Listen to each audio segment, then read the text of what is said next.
भगवान के बारे में, भगवत चर्चा करने का एक बहुत बड़ा सौभाग्य दिया है। तो सर्वप्रथम श्रील प्रभुपाद जी के चरणों में कोटि कोटि वंदन, क्योंकि उनकी शिक्षाओं के बिना हम कुछ सोच भी नहीं सकते कि हम क्या बोल सकते हैं भगवान के बारे में। उसी के साथ साथ इस्कॉन के जो वर्तमान आचार्य हैं, उनके चरणों में कोटि कोटि नमन, जिनके अथक प्रयास से कई नए नए लोग प्रभुपाद जी की शिक्षा से जुड़ रहे हैं और भक्ति के मार्ग पर चल रहे हैं। साथ ही मैं श्रीमान अदिति पुत्र प्रभु जी को भी दंडवत प्रणाम करता हूँ, जिनके अथक प्रयासों से इस्कॉन में जबलपुर में इस्कॉन का एक बहुत ही भव्य मंदिर बनने जा रहा है। प्रभु जी की जो अपने गुरु के प्रति और गुरु के जो आदेशों के प्रति जो निष्ठा है, मैं यही प्रार्थना करूंगा कि मुझ में भी वो निष्ठा आए। और फिर मैं आप सभी का बहुत बहुत धन्यवाद देना चाहूंगा कि आपने अपना समय दे रहे हैं यहाँ पे सुनने के लिए। मैं कोई ऐसा स्कॉलर कुछ भी नहीं हूँ, ऐसा इतना अध्ययन भी नहीं किया है जो वरिष्ठ भक्त पूना मंदिर में जो क्लासेस देते हैं उनसे ही उनका ही श्रवण करके यहाँ दोहराने का प्रयास कर रहा हूँ। तो अगर कुछ गलती हो तो मुझे क्षमा कीजिएगा। और अगर आपको कुछ अच्छा लग रहा है तो यही मानिए कि वो आ, परम पूज्य गुरुदेव का आशीर्वाद है और वरिष्ठ भक्तों का आशीर्वाद है। ये कॉल में पिछली बार मैंने देखा काफी इस्कॉन जबलपुर के भी काफी वरिष्ठ भक्त ज्वाइन करते हैं। जैसे पिछली बार इस ग्रेस संजय वासुदेव प्रभु जी ने क्वेश्चन पूछा, तब मुझे समझ में आया कि वो भी ज्वाइन करते हैं। तो वे सभी बहुत ही ज्यादा सक्षम हैं इस तरह की क्लासेस देने का, और वो बहुत सारे ऐसे आ, आ, आश्रय क्लासेस चला रहे हैं खुद से। तो उनके सामने मैं बोल रहा हूँ सभी वरिष्ठ भक्तों के सामने। तो अ, ये मेरा सौभाग्य है। और वैष्णवों का संग एक बहुत बड़ा वरदान है। जैसे कि पिछली बार मैं वो एक कथा बता रहा था श्रीपाद रामानुजाचार्य के बारे में। लेकिन उसका जो कथा का जो मोस्ट इम्पोर्टेंट पॉइंट था वो हिज ग्रेस अनादि कृष्ण प्रभु जी ने बताया। तो वैष्णवों के संग में हम बहुत कुछ सीख सकते हैं। कि इसी तरह जब हम कथा का जब भगवान के बारे में कथा होती है तो जो वैष्णव हैं वो और भी उसको मधुर बना देते हैं अपना इनपुट देके। तो आप सभी का बहुत बहुत धन्यवाद। तो आज जो टॉपिक है वो वर्णाश्रम धर्म के बारे में है। अ, प्रभु जी की आज्ञा से मैं कुछ बोलने का प्रयास करूंगा। तो प्रभु जी बता रहे थे कि 11वें स्कंद का जो 17वां चैप्टर है जिसमें वर्णाश्रम धर्म के बारे में बताया गया है, वही इस क्लास में एज अ सीरीज चल रहा था। तो मैं उसी चैप्टर से थोड़ा एक समरी शेयर करूंगा फिर। तो उसमें ये समरी बताई गई कि जो सतयुग था, सतयुग में वर्णाश्रम धर्म की कोई आवश्यकता नहीं थी, क्योंकि सभी लोग जो धर्म के जो चार स्तंभ हैं वो सब 100% रहते हैं। तो ऐसा कुछ समाज में विभाजन या कुछ ऐसा वर्ण और आश्रम बनाने की ऐसी कोई आवश्यकता नहीं थी। लेकिन वहां पे श्रील प्रभुपाद जी लिखते हैं कि त्रेता युग में जो वर्ण और आश्रम है ये भगवान के हृदय हृदय से स्वयं प्रकट हुए। और भगवत गीता में भी हम देखते हैं कि भगवान बोलते हैं चतुर्वर्ण्यम मया सृष्टम गुण कर्म विभागश। तो ये श्लोक का हम बहुत क्या कहना चाहिए, सहारा लेंगे कि इस क्लास में, क्योंकि ये जो चतुर्वर्ण है भगवान बोल रहे हैं मया सृष्टम, मेरे द्वारा इसकी रचना की गई। और फिर वो समरी में चैप्टर की ये भी बताया गया है कि ये जो वर्णाश्रम धर्म है ये अकोमोडेटिंग भी है। मतलब अगर किसी की कोई जरूरत है, जैसे मान लीजिए कोई ब्राह्मण परिवार में जिसने जन्म लिया है और उसको कोई धन की आवश्यकता है, तो वो वैश्य धर्म का पालन भी कर सकता है या क्षत्रिय धर्म का पालन भी कर सकता है। अगर मान लीजिए कोई क्षत्रिय है तो वो भी वैश्य धर्म का पालन कर सकता है अगर उसकी जरूरत है तो।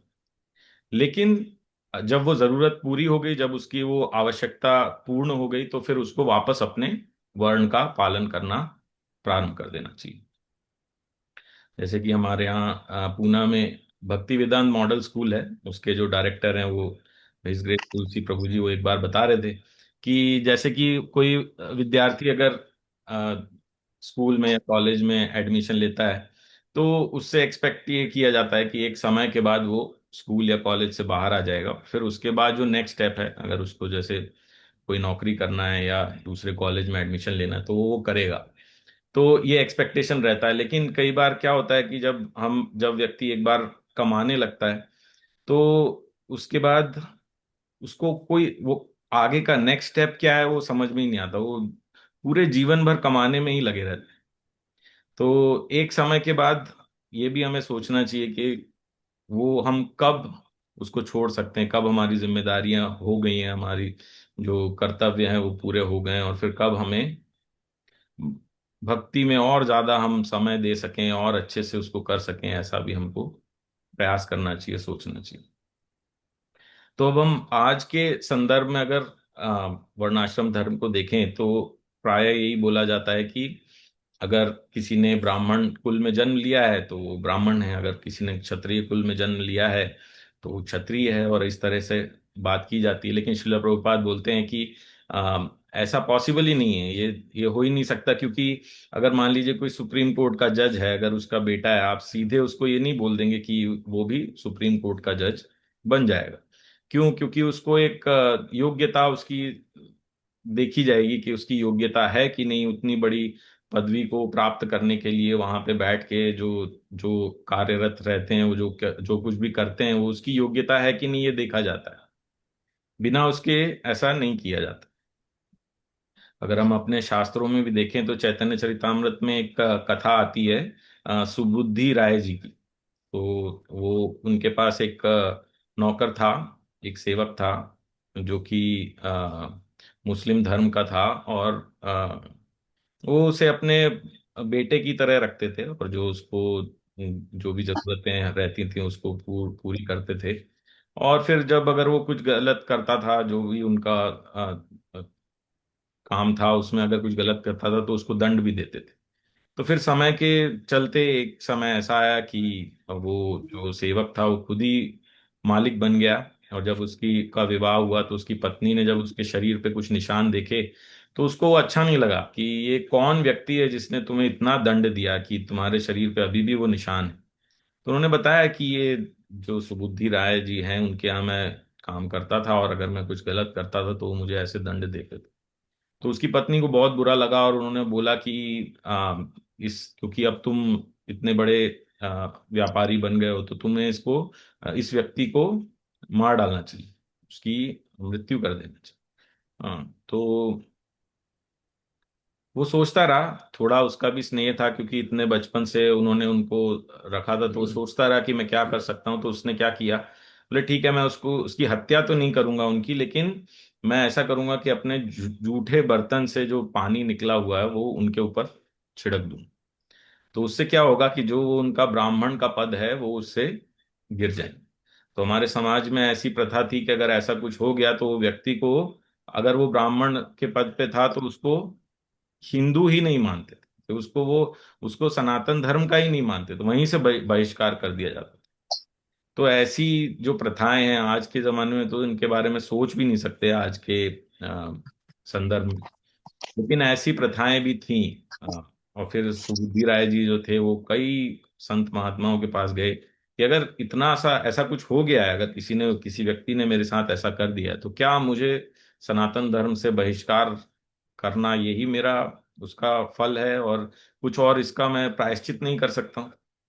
तो उनको ये सलाह दी गई कि आप ऐसा कर सकते हैं कि आप उबलता हुआ खौलता हुआ घी जो है वो आप पी सकते हैं। खौलता हुआ घी पीना मतलब ये तो आत्महत्या के बराबर है। तो उनको यही सलाह दी गई कि यही यही उपदेश दिया गया कि आप आत्महत्या करिए। फिर वो चैतन्य महाप्रभु के पास गए, और चैतन्य महाप्रभु ने बोला कि नहीं, आपको सिर्फ और सिर्फ अगर आप हरे कृष्ण महामंत्र का जप कर रहे हैं तो आप ये सभी आपका सारा प्रायश्चित इससे हो जाएगा, आपको और कुछ करने की आवश्यकता नहीं। तो ये एक एग्जाम्पल हमको मिलता है अपने शास्त्रों से, इतिहास से। तो जब कभी ऐसा होता है, जब जब इतना, और हम देखते भी हैं अपने इतिहास में कि जब इस तरह से वर्णाश्रम को अगर मनुष्य ले लेता है, तो फिर क्या होता है, कई समाज सुधारकों का जन्म होता है। कई लोग खड़े हो जाते हैं कि ये जो है, ये काम नहीं कर रहा है, तो हम क्या करेंगे, हम समाज सुधार करेंगे। और समाज सुधार कैसे करेंगे, कि ये वर्णाश्रम धर्म को ही हटा देंगे, वर्णाश्रम को खत्म कर दीजिए, तो ये सारे जो डिफरेंसेस हैं वो रहेंगे नहीं। हाँ, लेकिन हम देखते हैं कि ऐसे समाज सुधारक भी कुछ कर नहीं पाए, और श्रील प्रभुपाद एग्जाम्पल देते हैं कि जैसे अगर आंख में मोतियाबिंद हो गया है, तो उसका ये मतलब नहीं कि हम आंख को ही निकाल दें। हमको ये करना चाहिए प्रयास कि हम कैसे वो मोतियाबिंद का इलाज कर सकते हैं, कैसे उसको ट्रीट कर सकते हैं। तो हम देखेंगे कि श्रील प्रभुपाद जी ने क्या बताया है वर्णाश्रम धर्म के बारे में, और शास्त्रों से हमको क्या सीखने को मिलता है। तो और एक चीज और बोलना चाहूंगा कि जो कास्ट वर्ड है, कास्ट जो वर्ड है, ये सनातन धर्म से नहीं आया है, ये स्पेनिश और पोर्चुगीज शब्द है। उसका मतलब होता है कि रेस बेस्ड ऑन बर्थ, मतलब जन्म के आधार पे डिसाइड करना कि वो व्यक्ति क्या है, वो कास्ट। तो अगर किसी को समाज सुधार भी करना है, तो उसको क्या करना चाहिए कि आ, उसको स- हाँ, one should work on reforming the system rather than abolishing, जैसा हमने देखा एग्जाम्पल, कि किस तरह से हम ये समझ सकते हैं कि शास्त्रों में क्या लिखा है, भगवान क्या बोलना चाहते हैं, उनका तात्पर्य क्या है, और उस हिसाब से हम उसको सुधारें। इस तरह से नहीं कि ये हम वर्णाश्रम धर्म को ही खत्म कर दें। तो अभी हमें शास्त्रों में ये भी उदाहरण मिलते हैं कि कोई व्यक्ति उसका जन्म एक अ, कुल में हुआ, मान लीजिए ब्राह्मण कुल में हुआ, लेकिन जो वो गुण अपने दिखा रहा है, वो ब्राह्मण के हिसाब से नहीं। तो ऐसे हमको अपने शास्त्रों में कई उदाहरण मिलते हैं। तो अगर कोई व्यक्ति ऐसा होता है कि जो एक अ, कुल में जन्म हुआ है, लेकिन वो उस वर्ण के हिसाब से उसके गुण नहीं है अगर, तो उसको बंधु बोला जाता है। उसके उसके वर्ण के साथ उसका एक बंधु भी लगाया जाता है। तो जैसे ब्रह्म बंधु या क्षत्रिय बंधु, वैश्य बंधु, शूद्र बंधु, इस तरह से बोला जाता है। तो जब ये तब होता है जब वो अपने कुल के हिसाब से जो उसके गुण हैं वो उनका प्रदर्शन नहीं करते। हम देखते हैं कि जो सुदामा ब्राह्मण थे, वो विनम्रता के कारण अपने आप को ब्रह्म बंधु बता रहे हैं। उन्होंने बताया कि भगवान इतने महान है, स्वयं भगवान है, हाँ, और मैं एक साधारण सा ब्राह्मण हूँ, और मैं क्योंकि इतना दरिद्र हूँ, इसका मतलब यही है कि मैंने बहुत पाप किए होंगे। लेकिन वो जो अपने आप को ब्रह्म बंधु बोल रहे हैं, वास्तव में सुदामा जी एक उच्च कोटि के ब्राह्मण हैं, लेकिन विनम्रता के कारण अपने आप को ब्रह्म बंधु बोल रहे हैं। फिर अगर हम दूसरी ओर देखते हैं, दूसरे एग्जाम्पल्स, तो हम देख सकते हैं कि रावण जो था वो भी ब्राह्मण कुल में उसका जन्म हुआ था, लेकिन जो भी उसके कार्य थे, गुण और कर्म थे, वो ब्राह्मण के हिसाब से नहीं थे। यहाँ तक कि रावण ने वेदों का भी अध्ययन बहुत अच्छे से किया था, लेकिन उसके जो गुण और कर्म थे वो उससे नहीं मिलते थे। दूसरा एक और उदाहरण आता है अश्वत्थामा का। अश्वत्थामा भी ब्राह्मण कुल में जन्म हुए लिया था उन्होंने, लेकिन जो भी उनके गुण कर्म थे वो ब्राह्मण से मिलते नहीं थे। जैसा कि हम सभी जानते हैं कि उन्होंने पांडवों के 5 पुत्रों को सोती हुई अवस्था में उनको मार दिया था। तो ये तो अगर देखा जाए तो क्षत्रिय धर्म भी नहीं। और ये किस लिए किया उन्होंने, सिर्फ और सिर्फ दुर्योधन को प्रसन्न करने के लिए, कि दुर्योधन बहुत प्रसन्न हो जाएगा क्योंकि मैंने जो 5 पांडव हैं उनको मार दिया। लेकिन जब दुर्योधन को बताया गया कि जो वो सोते हुए बच्चों को मैंने मार दिया, तो यहाँ तक कि दुर्योधन भी उससे प्रसन्न नहीं हुआ, और उसने यही बोला कि तुमने बहुत ही गलत काम किया है। और दुर्योधन को इतना दुख हुआ कि वो उससे उसने ये सुनने के बाद उसने अपने प्राण त्याग दिए। फिर यहाँ अश्वत्थामा यहाँ पे भी नहीं रुका, और उसने जो पांडवों के जो आखिरी वंशज परीक्षित महाराज, उनको भी ब्रह्मास्त्र चला के उनको भी मारना चाहा। तो ये इसीलिए श्रीमद् भागवतम में अश्वत्थामा का को जब भी संबोधित किया जाता है, तो उनको ब्रह्म बंधु बोला जाता है।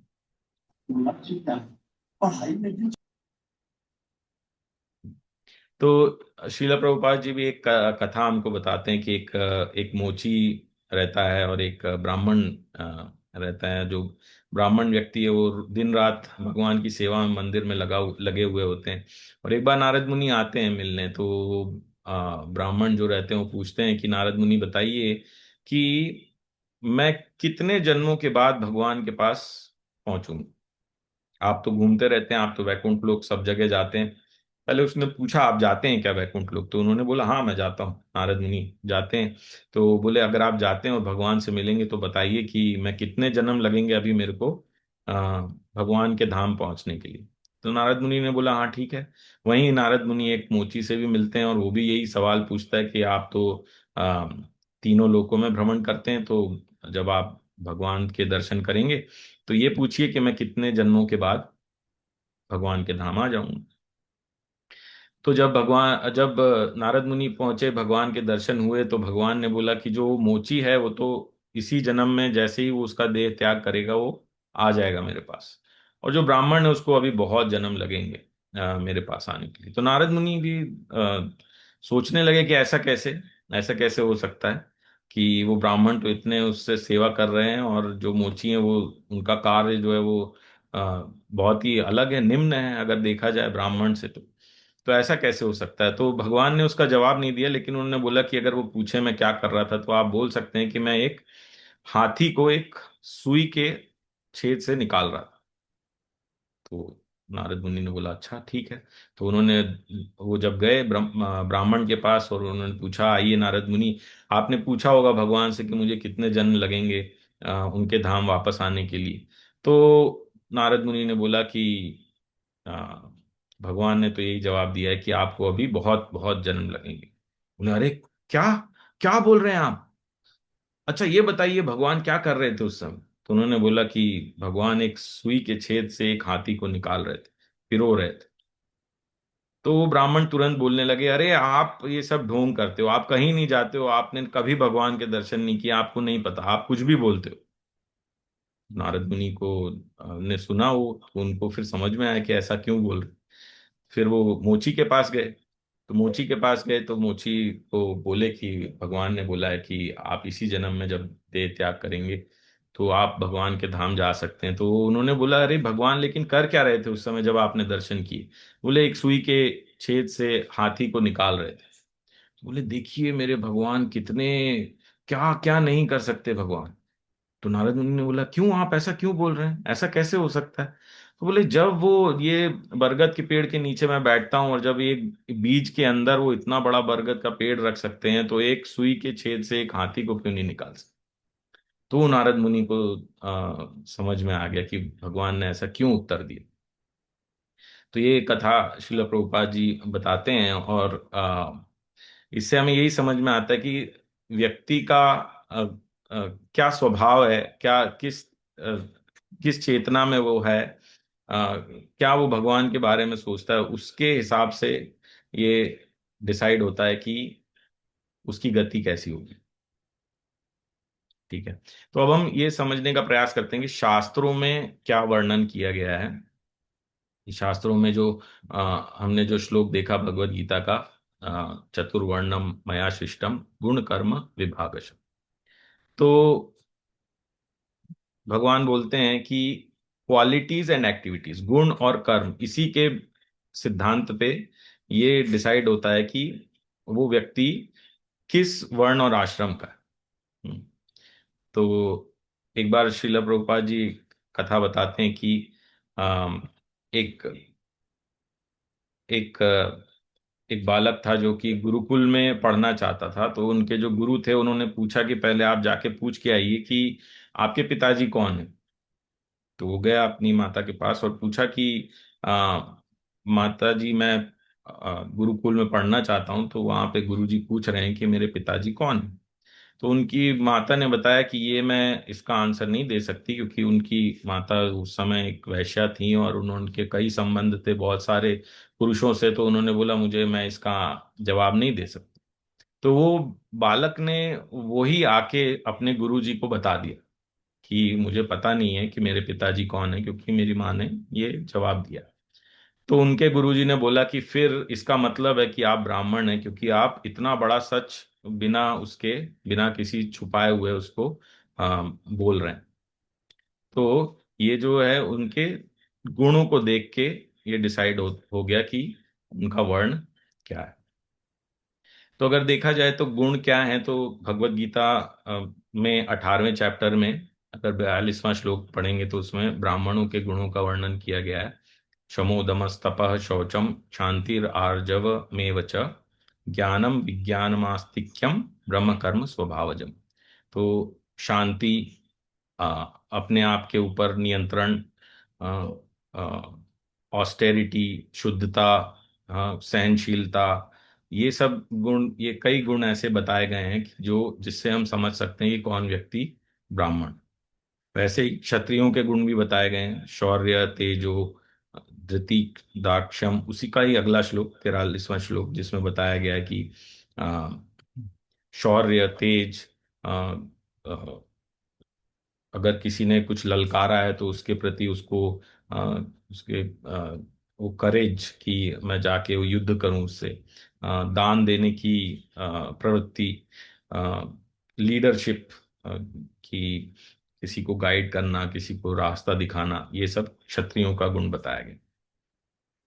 अगर हम देखें तो कई बार ऐसा भी होता है कि स्कूल में अगर किसी को वो जो बायोलॉजी में वो डाइसेक्शन का एक्सपेरिमेंट करना होता है तो कुछ कुछ बच्चे उसी में ही घबरा जाते हैं कि एक मेंढक को काटने के लिए अगर बोला गया तो वो नहीं कर सकते, वो उसी में उनको बड़ा अजीब लगने लगता है। तो इससे हम समझ सकते हैं कि उनका जो क्षत्रिय स्वभाव है वो नहीं है। तो ये स्वभाव से हम जान सकते हैं कि वो व्यक्ति अ, किस वर्ण का है। हम्म। अच्छा, अगर भगवत गीता में देखा जाए तो वैश्य और शूद्रों की सिर्फ एक्टिविटीज बताई गई हैं, उनका क्या कर्म है वो बताए जाते हैं। तो जो कि कृषि, गौरक्षा, वाणिज्यम, ये वैश्यों का एक्टिविटीज बताई गई हैं, और जो शूद्र हैं उनका लेबर वर्क और अ, दूसरे वर्णों की सेवा, ये बताएंगे। लेकिन हम श्रीमद् भागवतम में ही अगर देखें तो 7वें स्कंद में जो 11वां अध्याय है उसमें 21 से लेके 24 तक के जो श्लोक हैं उसमें सभी वर्णों के जो हैं गुण वो बताए गए। अ, तो गुण और कर्म जो है वो सभी वर्णों के हमारे शास्त्रों में हमको मिलते हैं, और ये उनके स्वभाव से, कि उसका, उस व्यक्ति का स्वभाव कैसा है उससे बताया जा सकता है कि उसका वर्ण क्या है। हम्म। और जब ये स्वभाव के आधार पे होता है तो फिर कोई सुपीरियोरिटी कॉम्प्लेक्स नहीं होता कि मैं बड़ा हूं और ये छोटा है। तो जो हमें शास्त्रों में बताया गया है वो एकदम सही है, और अगर उसका हम ये समाज अगर पालन करेगा तो ये इस टॉपिक को लेके कोई लड़ाई झगड़ा होगा ही नहीं, क्योंकि उस व्यक्ति के स्वभाव के आधार पर ये निर्णय लिया जा रहा है कि वो किस वर्ण का धर्म निभाए। जैसे कि हम देखते हैं कि विदुर जी का एग्जाम्पल देखते हैं कि वो एक दासी पुत्र थे, लेकिन पांडव जो थे वो एक तरह से उनकी पूजा ही करते थे विदुर जी की। और वो जो भी उनसे सलाह लेना होता था, वो जो भी कभी जो भी उनको समझ में नहीं आता था अगर, तो वो तुरंत विदुर जी के पास जाते थे और उनका इतना सम्मान करते थे। हाँ। तो इसमें क्या होता है कि कोई ऐसा भेदभाव नहीं होता, जब जब व्यक्ति के स्वभाव के अनुसार उसका वर्ण वो आचरण करता है तो उसमें ये नहीं होता कि कंपटीशन नहीं होता कि ये ज्यादा अच्छा है, ये कम है, और हमें ये पालन करना, ये नहीं करना, या कोई अपना धर्म बदलना चाहे ऐसा नहीं होता, वर्ण बदलना चाहे ऐसा ऐसा कोई कंपटीशन नहीं होता। और ऐसी भी जरूरत नहीं होगी कि कोई आर्टिफिशियली दूसरे वर्ण का की एक्टिंग करने लगे या उसका कॉपी करने लगे। कि जैसे मान लीजिए अ, उसका इतना साहस नहीं है, लेकिन क्योंकि अ, सभी लोग मान लीजिए मिलिट्री में चले गए हैं तो वो बच्चा सोचने लगा कि मैं भी वहां चले जाऊं। हम्म। तो इस तरह से वो नहीं होगा। वो जब अगर उस व्यक्ति को अपना स्वभाव समझ में आएगा तो वो नेचुरली उस तरह के कर्तव्यों का पालन करेगा, उस तरह के धर्म का पालन करेगा, और फिर वो उसमें प्रसन्न भी रहेगा, और वो कोई ऐसा कंपटीशन भी अननेसेसरी जो है वो नहीं होगा।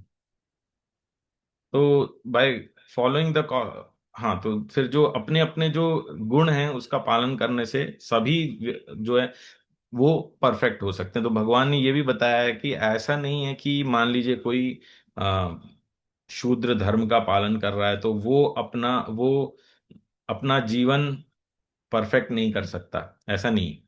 हाँ, तो जैसे 18वें अध्याय के 45वें श्लोक में बताया गया है, by following his qualities of work every man can become perfect. तो जो उसका स्वभाव है, अगर उसके गुण का वो पालन करेगा तो वो परफेक्ट हो सकता है। हम्म। तो फिर अभी हम आगे ये देखते हैं कि कैसे ये बताया गया है कि अगर मान लीजिए किसी को ट्रेनिंग देना है, मान लीजिए उसका धर्म है, उसका वर्ण उसके स्वभाव से है, तो वो बदला भी जा सकता है क्या कि नहीं। पहले हमने ये देखा कि किसी को कंपटीशन की जरूरत नहीं है, लेकिन ऐसा भी है क्या कि अगर मान लीजिए कोई क्षत्रिय वर्ण का है या वैश्य वर्ण का है तो वो ब्राह्मण बन ही नहीं सकता, ऐसा भी है क्या कि नहीं, तो वो हम आगे देखते हैं। हम्म।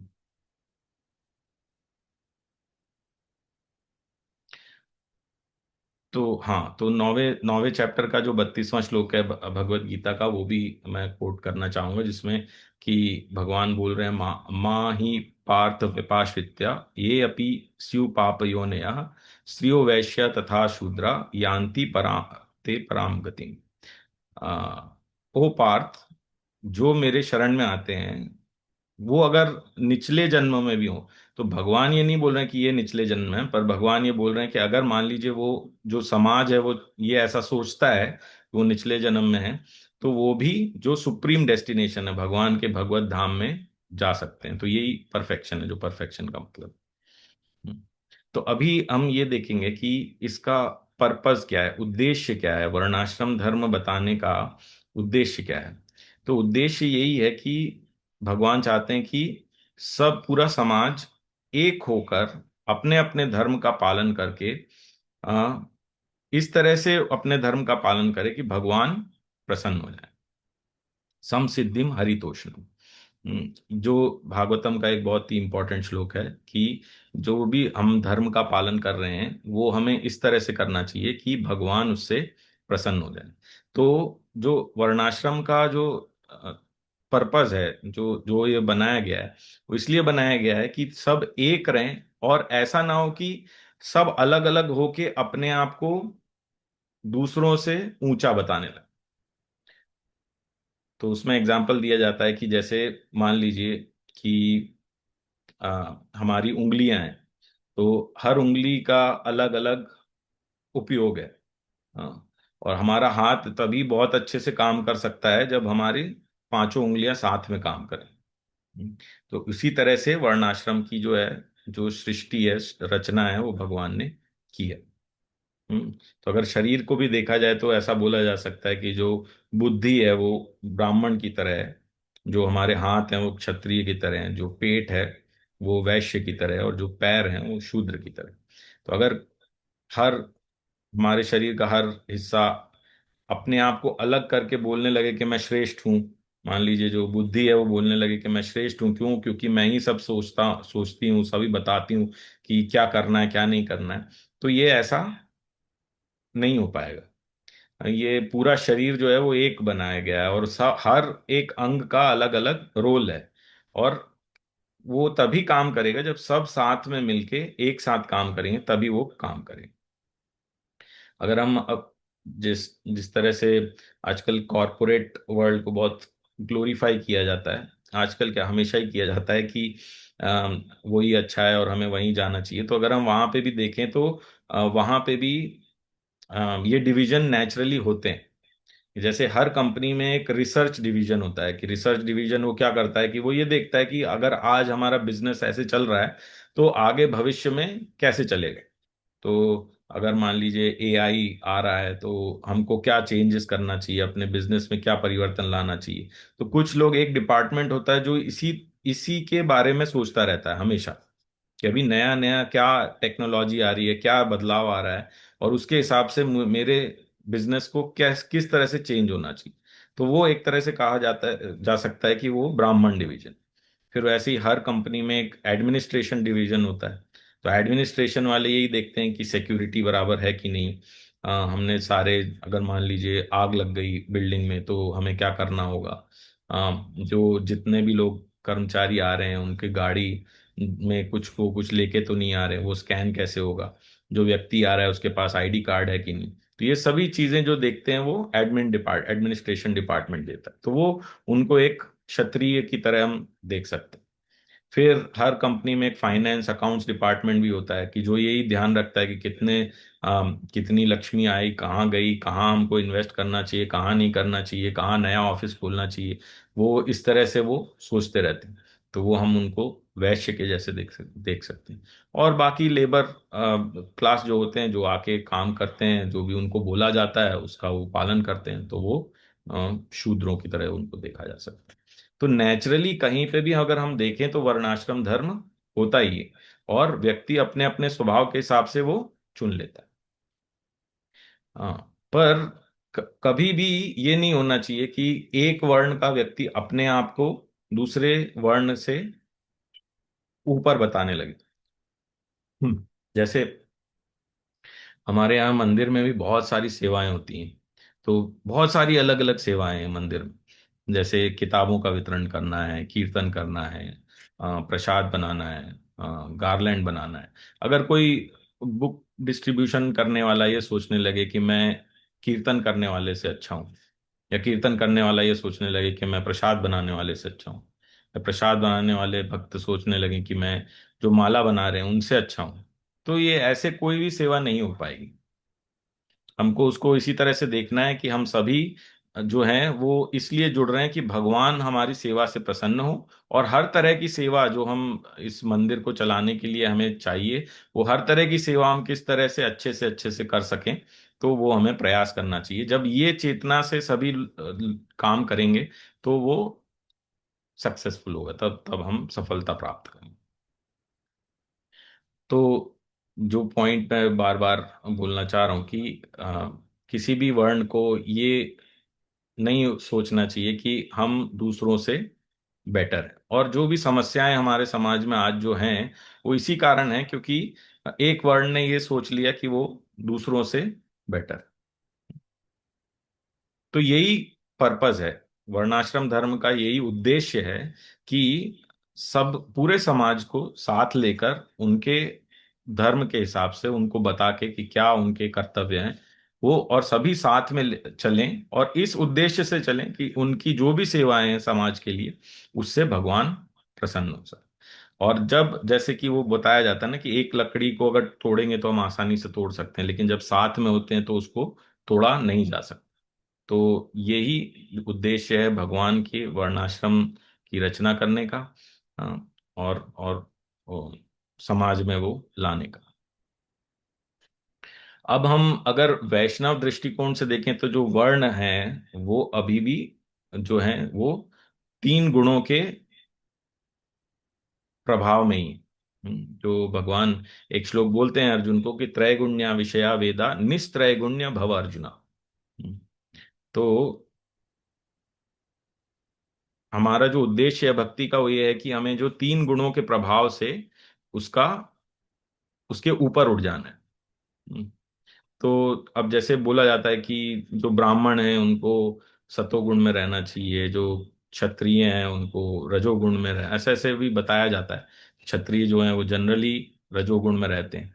तो एक प्रभु जी बता रहे थे कि जो इतिहास में हम देखते हैं कि जो क्षत्रिय थे वो बड़े ऐसे जैसे शेर का नाखून ऐसे गले में पहनते थे। तो उससे क्या होता था कि जो शेर के जैसी जो चेतना है वो उनके अंदर आती थी, वो मारने की किसी को।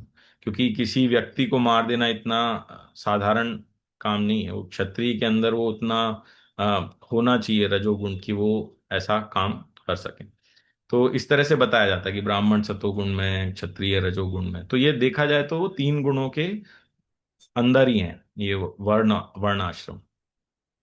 लेकिन भगवान क्या बोल रहे हैं कि निस्त्रय गुण्य भव अर्जुन, ये तीनों गुणों से ऊपर उठना है। तो वो क्या है, तो अभी हम वो देख सकते हैं कि वर्ण आश्रम के ऊपर क्या है, और वैष्णवता क्या है, और क्या बताया जाता है उसमें कि हमें क्या करना चाहिए।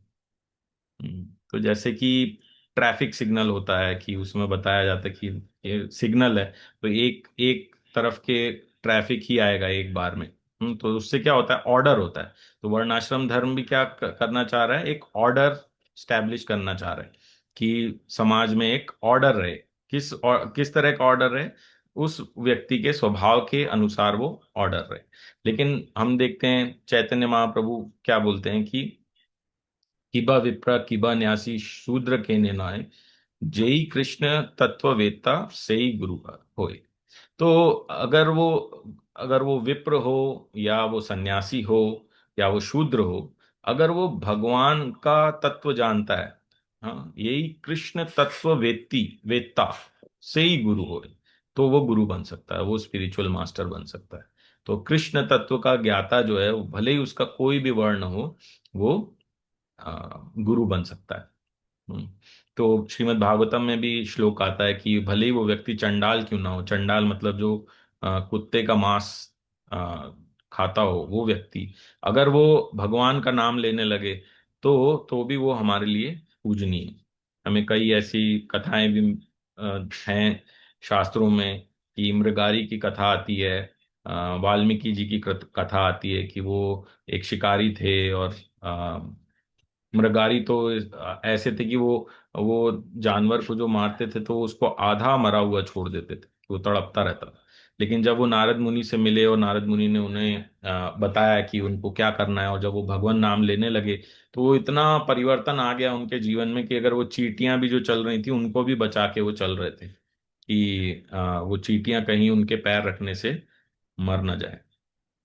चैतन्य चरितामृतम में एक और हम सुनते हैं कि शुचि हया मुचि यदि कृष्ण त्यजे, मुचि हया शुचि यदि कृष्ण भजे। तो अगर भले ही वो व्यक्ति बहुत महान हो, लेकिन वो निम्न स्तर पे आ जाता है अगर वो भगवान की भक्ति छोड़ देता है। और कोई व्यक्ति कितने भी निम्न स्तर पे हो, अगर वो भगवान की भक्ति करने लगता है, तो वो उच्च स्तर पे पहुंच जाता है। तो सिंपली अगर सिर्फ कृष्ण भावना को हम कोई व्यक्ति स्वीकार लेता है, तो वो पूर्णतः शुद्ध हो जाता है। और उसका ये मतलब नहीं है कि वो अपने जो ऑक्यूपेशनल ड्यूटी है, जो उसके कर्तव्य हैं, उनको छोड़ दे। लेकिन जो वो कर्तव्य हैं उसके, तो वो ही करते करते अगर वो कृष्ण भावना को भी अपना लेगा, तो वो अपने आप वो शुद्ध हो जाएगा। तो कोई भी कंपटीशन नहीं है, कोई चेंज करने की जरूरत नहीं है, जो जैसा उसका कर्तव्य है उसी में ही सिर्फ अगर कृष्ण भावना को जोड़ दे, तो वो शुद्ध हो जाएगा। तो हम देखा जाए तो दो धर्मों की बात कर रहे हैं। एक स्वधर्म जो हमने अभी तक देखा, कि स्वभाव के आधार पे उसके शरीर, उसका जन्म कहाँ हुआ, उसका स्वभाव, उसका गुण क्या है, उसके कर्म क्या है, उसका नेचर क्या है। तो इसके तो वो हो गया स्वधर्म।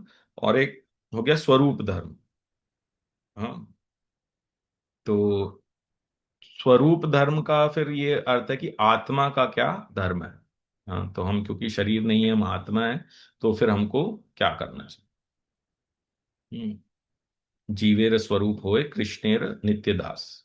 तो जीव का जो स्वरूप है वो क्या है, भगवान का नित्य दास, तो भगवान की हमेशा सेवा करते रहना। तो कृष्णा कॉन्शियसनेस जो है वो सभी वर्णों को उसमें अपने अंदर इंक्लूड कर सकती है। हाँ, तो किसी को अपना जो स्वधर्म है वो छोड़ने की आवश्यकता नहीं। और नारद मुनि भी श्रीमद् भागवतम में पहले स्कंद में एक बहुत अच्छा श्लोक बोलते हैं, त्यक्त्वा स्वधर्मं चरणाम्बुजं हरे, भजन अपक्वोपते ततो यदि, यत्र क्व वा भद्रमभूदमुष्यं की, को वार्थ आप्तो भजताम स्वधर्मतः। तो अगर किसी ने अपना स्वधर्म छोड़ भी दिया है, और अगर वो भगवान की भक्ति कर रहा है, और अगर वो बहुत अच्छे से भी नहीं कर रहा है, तो उसका क्या लॉस है, उसको कोई घाटा नहीं। लेकिन अगर कोई अपने धर्म का पालन बहुत ही अच्छे से कर रहा है, लेकिन अगर भगवान की भक्ति नहीं कर रहा है, तो उसका कोई फायदा नहीं। ये नारद मुनि बोलते हैं। श्रीमद् भगवद गीता में भी हम देखते हैं, नेहा भिक्रम नाशोस्ति प्रत्यवायो न विद्यते, स्वल्पम अपि अस्य धर्मस्य त्रायते महतो भयात्। तो ये बोला जाता है कि भक्ति में जो भी हम न इह भिक्रम नाशोस्ति। इस इसमें हम जो कुछ भक्ति में जो कुछ भी हम करते हैं उसका नाश कभी नहीं होता। हाँ, तो ये हम भगवत गीता में भी देखते हैं। ठीक है। तो अब हम ये देखेंगे कि कृष्णा कॉन्शियसनेस, वैष्णव, हम अपने अंदर वैष्णवता कैसे लेके आ सकते हैं, ये कैसे हम समझ सकते हैं, ये हम देखेंगे अभी। और ये एक तरह से जो कंक्लूजन है वो भी होगा। तो कृष्णा कॉन्शियसनेस जो है, जो कृष्ण भावनामृत है, वो एक तरह से ब्राह्मण जो गुण है उनको, उनका विकास करने के लिए एक एक व्यक्ति धीरे धीरे वो कैसे ब्राह्मण के जो गुण बताए गए हैं वो वहां तक कैसे आ सकता है। और श्रील प्रभुपाद जी को हम जो देखते हैं कि वो इस तरह के इस तरह आचार्य हैं, वो इतने महान आचार्य हैं कि उन्होंने पाश्चात्य जगत में जाके वही देखा कि जो लोग वहां पे थे वो कितने सिंसियर हैं, और कैसे उनके अंदर क्या है, किस चीज को वो बढ़ावा दे सकते हैं कि जिससे वो भगवान की भक्ति में लग जाए।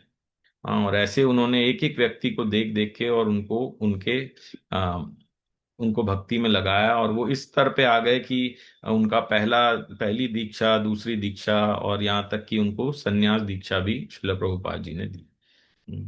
और हम ये भी देखते हैं कि जब वो वृंदावन में वो उन अपने शिष्यों को लेके आए, तो कई लोगों ने उनका विरोध भी किया कि आप ऐसा कैसे कर सकते हैं, ये तो जो जाति, वो ऐसा बोलने लगे कुछ लोग कि ये तो जाति के आधार पे है, इनकी तो कोई जाति ही नहीं हमें पता, तो ये कैसे सन्यास ले सकते हैं, सन्यासी हम उनको कैसे बोल सकते हैं।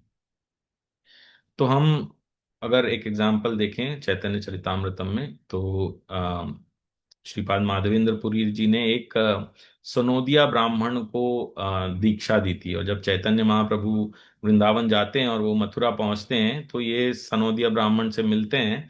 और उस समय क्योंकि चैतन्य महाप्रभु कीर्तन करते हुए जा रहे थे, तो वो कीर्तन में ये भी नृत्य करने लगते हैं, और ये दोनों एक इतना मतलब पूरे भाव में चले जाते हैं वो नृत्य करते करते।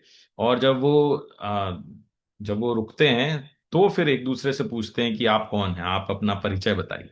तो पहले इतने खो जाते हैं उस भगवान के नाम कीर्तन में कि उस समय ये औपचारिकता नहीं होती है।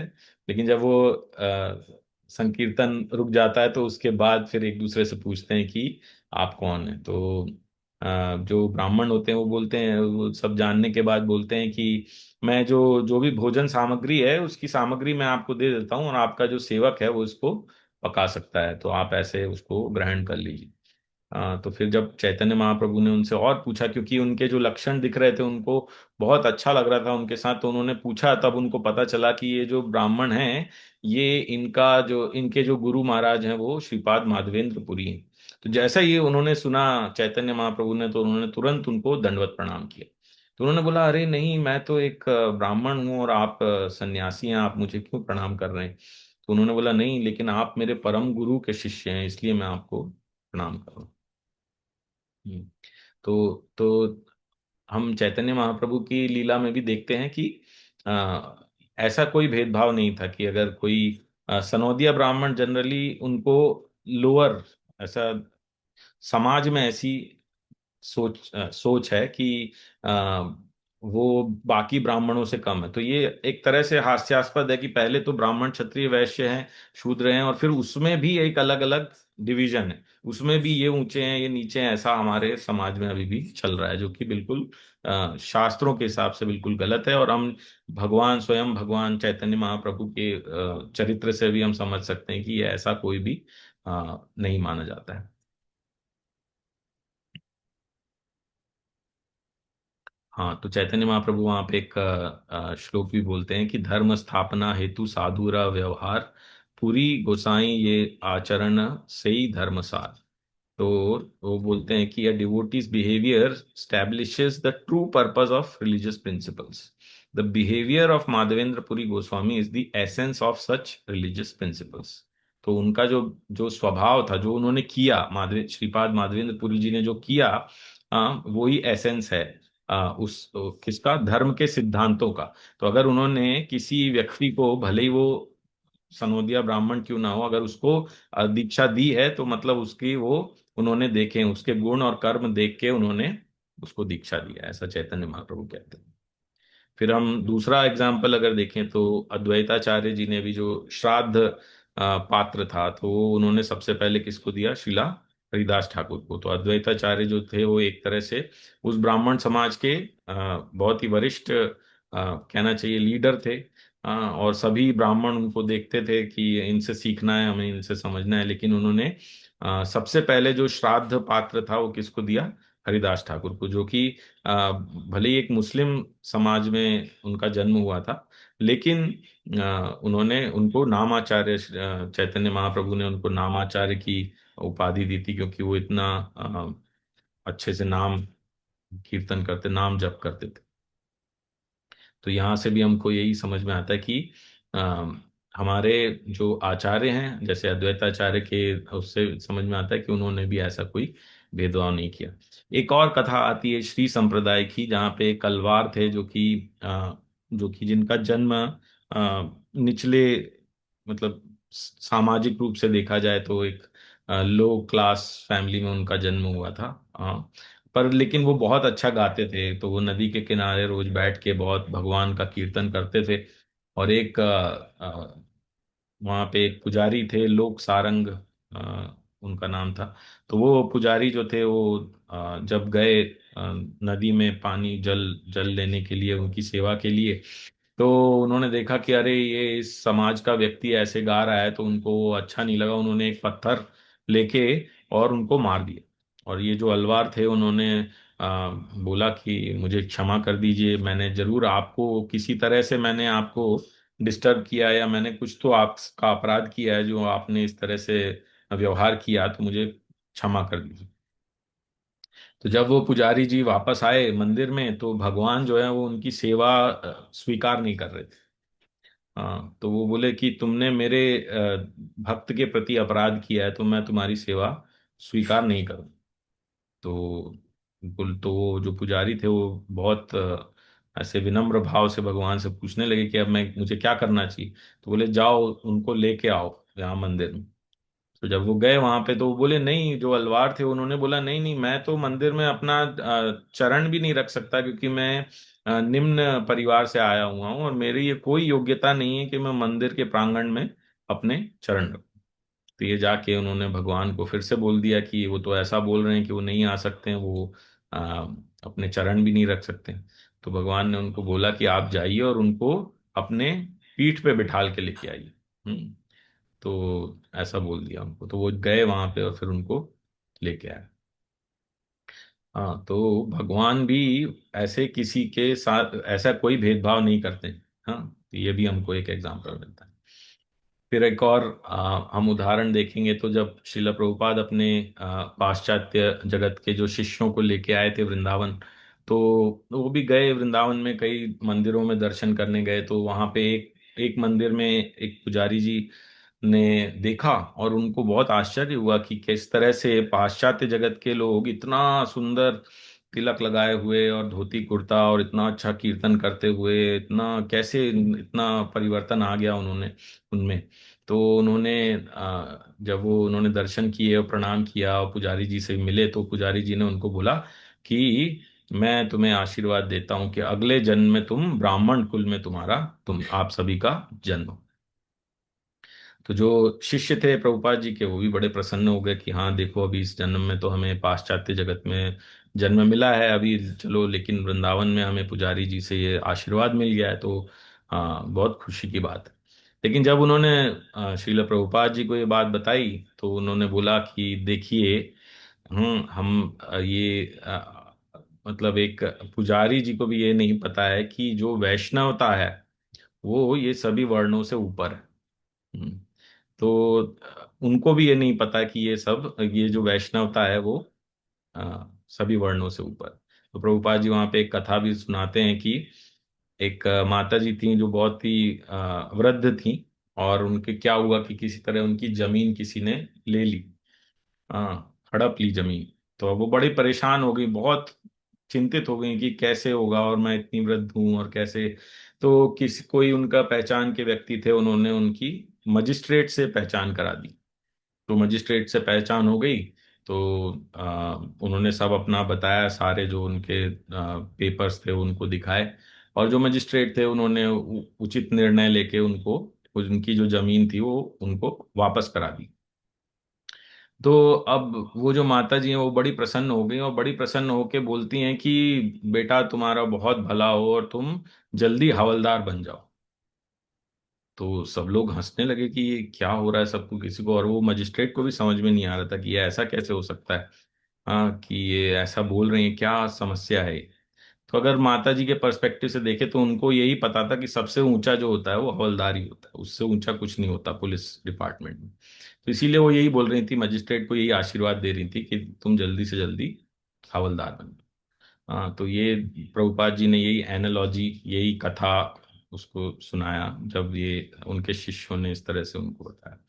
तो देखा जाए तो वैष्णवता क्या है ये समझना ही कई बार मुश्किल हो जाता है। और ये इतना ऊपर है कि ये वर्णों से, वर्णों का इसमें कोई वो संबंध नहीं, वर्णों से बहुत ऊपर है।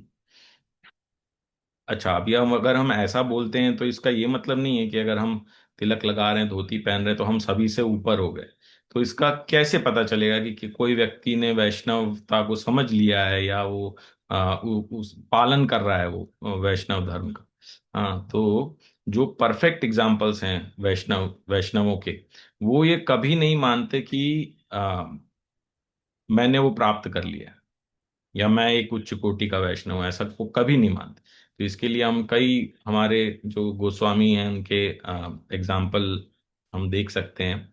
तो अगर देखा जाए तो सनातन गोस्वामी, रूप गोस्वामी, इनके पास जो ऐश्वर्य, जो कुंती महारानी जिनका वर्णन करती हैं अपनी प्रार्थनाओं में कि जन्म ऐश्वर्य श्रुतः श्री, ये चारों उनके पास था। हाँ, वो एक ब्राह्मण परिवार में जन्म हुआ था उनका। हाँ, वो प्राइम मिनिस्टर और होम मिनिस्टर थे, तो ऐश्वर्य भी था। श्रुतः, वो बहुत ही विद्वान थे, उनको कई भाषाएं आती थी, कैसे एक राज्य को चलाना है, कैसे प्रशासन को चलाना है, ये भी उनको पता था। और श्री, उनके पास धन भी बहुत, धन संपत्ति भी बहुत। तो देखा जाए तो ये सभी था, लेकिन उनके पास उसका मद नहीं था। एद माना मद अपमान, जो कुंती महारानी बोलती हैं कि अगर इन चार चीजों का किसी व्यक्ति को मद हो जाता है, हाँ, अगर उसका अभिमान हो जाता है, तो वो भक्ति नहीं कर सकता कभी। लेकिन हमारे गोस्वामी खुद अगर हम देखेंगे सभी, तो वो, उनको इसका कुछ भी अहंकार नहीं था। ये कैसे जान सकते हैं हम कि जैसे सनातन गोस्वामी, जब उनको कोढ़ हो गया था, उनके शरीर में बहुत सारे ऐसे छाले हो गए थे, तो उन्होंने ये सोचा कि उन्होंने जो रास्ता, जो उतनी गर्मी में वो जगन्नाथपुरी में वो जो समुद्र के किनारे जो रास्ता था वहां से चल के आए। हाँ, जिससे उनके पैरों में छाले भी पड़ गए। क्यों वहां से चल के आए? क्योंकि वो चाहते नहीं थे कि जो जगन्नाथपुरी के जो पंडा हैं, जो पुजारी हैं, वो अगर आएंगे और मुझे देखेंगे, या अगर मेरा शरीर उनसे स्पर्श हो गया, तो वो क्योंकि भगवान की सेवा करने जा रहे हैं, तो वो अशुद्ध हो जाएंगे। तो इसलिए उन्होंने जो रास्ता, जो पूरा रेत से भरा हुआ था, समुद्र के किनारे वाला, जो कि गर्म था, उसको चुना कि मैं वहां से आऊं। तो ऐसा वही व्यक्ति सोच सकता है कि जो, जिसने सर्वोच्च पद वैष्णव था को ग्रहण कर लिया, और वो हमेशा यही सोचता है कि वो कुछ भी नहीं, और उन्होंने ये कभी प्राप्त नहीं किया। भले ही वो पीएचडी उन्होंने कर ली हो भक्ति में, लेकिन वो हमेशा ये सोचते हैं कि मैं नर्सरी में भी मेरा एडमिशन नहीं हुआ। तो यही प्रभाव है वैष्णवता का। जो कृष्ण भावनामृत आंदोलन है, वो वैष्णव गुण सभी के अंदर आए, इसी के लिए वो चलाया गया है, बताया गया है। श्रील प्रभुपाद जी ने इसके कई उदाहरण दिए हैं, कई तरह से उसको समझाया है उनकी किताबों में। तो एक तरह से शुरू में हम इसका ज्ञान प्राप्त कर सकते हैं। फिर उसके बाद हमको इसकी स्किल्स भी आ सकते हैं, इसकी कला भी आ सकती है। लेकिन असली परीक्षा वही है कि वो हम उस आदर्श से हम अपना जीवन जी पा रहे हैं कि नहीं, ये बहुत ज्यादा जरूरी है समझना। तभी वो आ, हो पाएगा कि हाँ, हम जो बताए हुए रास्ते पे उस पे बराबर चल पा रहे हैं। तो ज्ञान प्राप्त कर सकते हैं इसके बारे में, हमें उसके स्किल्स भी डेवलप कर सकते हैं, लेकिन उस आदर्श से हम अपना जीवन जी रहे हैं कि नहीं, ये हमें हमेशा सोचते रहना चाहिए। तो इन्हीं शब्दों के साथ मैं विराम देना चाहूंगा। 10 मिनट मैंने ज़्यादा ले लिए हैं। तो प्रभु जी, अगर आप इसमें कुछ करेक्शन करना चाहेंगे या कुछ ऐड करना चाहेंगे तो बहुत ही अच्छा होगा। Thank you, Prabhuji. Thank you so much. Very nice discourse on Varnashram. First, let's take any questions. Are there someone wants to ask anything? हरे कोई कृष्णा भक्त प्रभु प्रभु जी से जी। कुछ पूछना चाहते हैं? यस हरे यस कृष्णा माता जी। प्रभु जी। कुछ मैं ऐड मतलब प्रभु जी ने बहुत ही डिटेल में बताया, नो डाउट, पर मुझे जो थोड़ा सा एक कि जो सिंपल सारे वर्ण और आश्रमों के लिए सिंपल धर्म जो बताया है, तो वो अहिंसा सत्यम क्रोधस त्याग शांति रपैशुनम, वो सिंपल है कि इसमें भी बताया, भागवतम में भी बताया है ना। 21वां श्लोक है 17 अध्याय का, वही है जो कि मतलब 16 गीता जी के 16 अध्याय से सेकंड श्लोक है जो गीता जी का।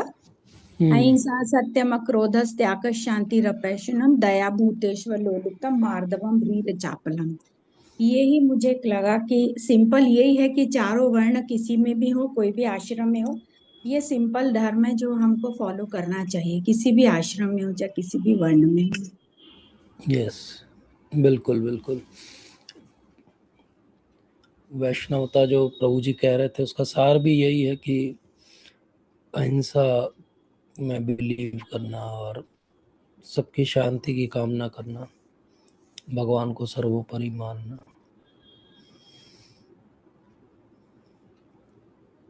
बहुत सुंदर कोई से, कुछ कहना बहुत सुंदर हाँ, प्रभु जी बहुत स्कॉलर है।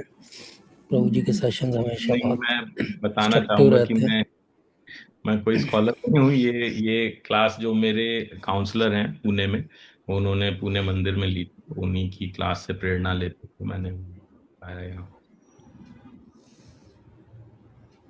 वाल्मीकि एक चीज और बताना चाहती हूँ, शायद बोला क्या मुझे, मैं बीच में हाँ, थोड़ा, प्रभु जी ने बोला था वाल्मीकि और उनका उदाहरण दिया था वाल्मीकि जी कि देखो हमारा जो सिस्टम था वो रिजिड नहीं था। यस, नहीं, वाल्मीकि जी जो थे, मैंने जहाँ पढ़ा है, वो ब्रह्मा के पुत्र जी प्रचेता के बेटे पुत्र थे वो, जी तो बेसिकली ही जी वॉज ब्राह्मण। हाँ जी माता जी, पर हम रत्नाकर इतिहास उनका में नाम जब था। देखते हैं तो वो हाँ एक डाकू थे, और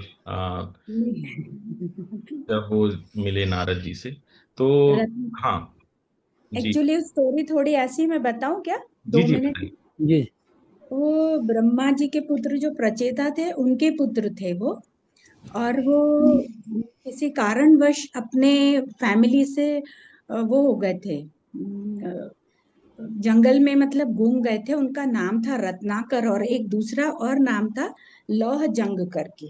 तो वो ब्राह्मण पुत्र थे बेसिकली, और फिर जब उनको वहां पे वो भील, मतलब उस समय जो अपन बोलेंगे आजकल के समय में जो ट्राइबल्स। ट्राइबल्स, तो उनके साथ रहते रहते उनकी सारी उनको हैबिट्स पड़ गई थी, इस कारण वो मतलब डाकू बोले गए, पर वो वहां से जो निकलता था वो उसका लूट के और खाने का ये उनका था, क्योंकि उनको कुछ मिलता नहीं था ना, और फिर मार के खाना, तो वो अपना बेसिक जो ब्राह्मण कुल के होते हुए भी वो सब भूल गए थे। उसके बाद आपने जो बताया वो ठीक है, नारद जी मिले उनको, और जी नारद जी ने जब उनसे पूछा कि आप ये करते हैं तो ये तो गलत है, बोला मैं अपने फैमिली के लिए करता हूँ। तो फिर उनकी फैमिली से पूछा गया कि आप क्या ये पाप के भागीदार हैं? उन लोगों ने बोला नहीं, हम इस पाप के भागीदार नहीं है।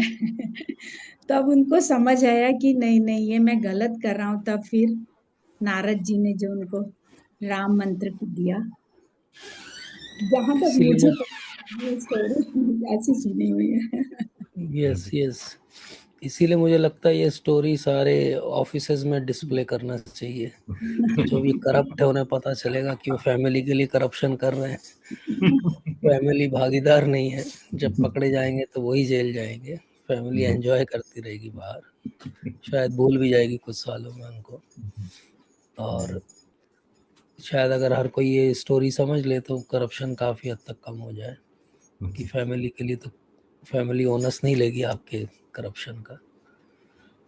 तो प्रभु जी ने बहुत सुंदर तरीके से आज हमें बताया वर्णाश्रम के बारे में। जी प्रभु प्रभु जी जी, कुछ प्रभु जी, कहना? मेरा एक प्रश्न था। जी प्रभु जी। जी अ, आनंद प्रभु जी ने बहुत अच्छा व्याख्यान किया है वर्ण व्यवस्था का। और मुझे पता ही नहीं था कि वर्ण व्यवस्था द्वापर युग से चली आ रही है। और मेरा एक प्रश्न केवल इतना सा बन रहा है कि गुरु जी ने बोला कि आप वर्ण व्यवस्था के अकॉर्डिंग काम करते हुए अगर नाम जप कर रहे हैं तो उसका एक अच्छा बेनिफिट मिलेगा, मतलब प्लस साइड रहेगा।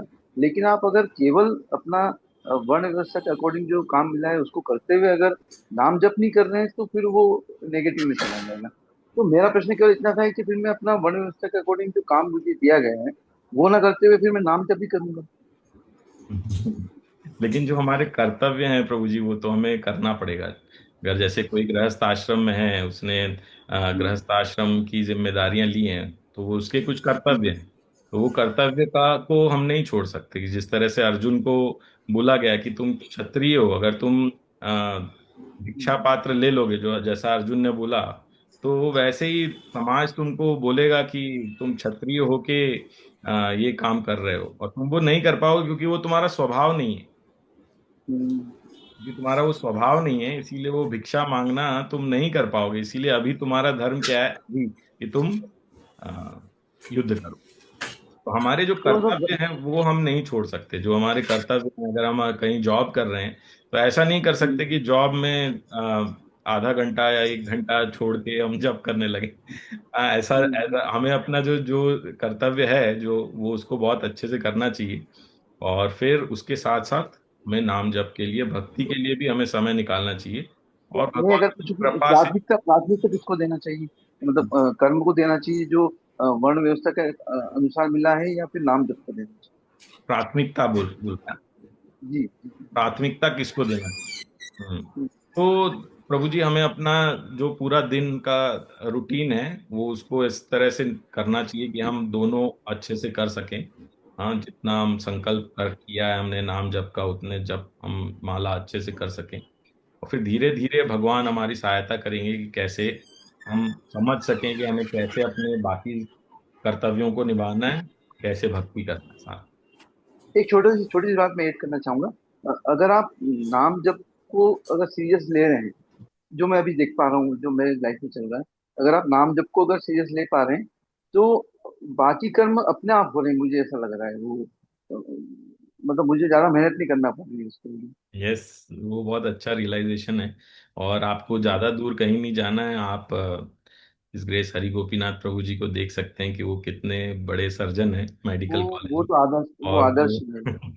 और वो ये सब कर्तव्यों का पालन करने के बाद भी बाकी सब हाँ, जो है समय वो समय भी। दे पा रहे हैं। जी जी। धन्यवाद प्रभु जी।